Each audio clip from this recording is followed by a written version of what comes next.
ವಸ್ತ್ರೇಣ ವಪುಷಾ ವಾಚಾ ವಿದ್ಯಾ ವಿನಯೇನ ಚ ವಕಾರೈಃ ಪಂಚಭಿರ್ಯುಕ್ತೋ ನರೋ ಭವತಿ ಪೂಜಿತಃ.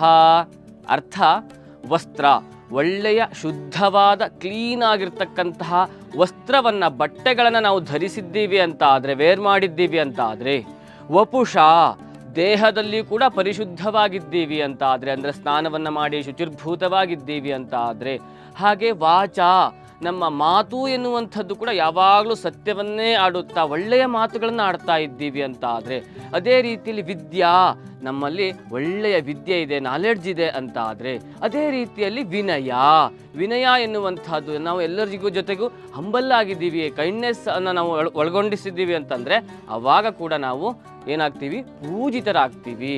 ವಸ್ತ್ರದಿಂದ, ವಿದ್ಯೆಯಿಂದ, ವಪುಷ ದೇಹದಿಂದ, ಅದೇ ರೀತಿಯಲ್ಲಿ ವಿನಯ ಮತ್ತು ವಾಚ, ಈ 5 ವಕಾರಗಳಿಂದ ನಾವು ಶುದ್ಧರಾಗಿದ್ದೀವಿ ಅಂತಂದರೆ, ಅಥವಾ ಯಾವ ಮನುಷ್ಯನು ಈ 5 ಅಕಾರಗಳಲ್ಲಿ ಪರಿಶುದ್ಧನಾಗಿದ್ದಾನೋ ಅವನು ದೇವರಂತೆ ಪೂಜಿಸಲ್ಪಡ್ತಾನೆ. ಧನ್ಯವಾದ.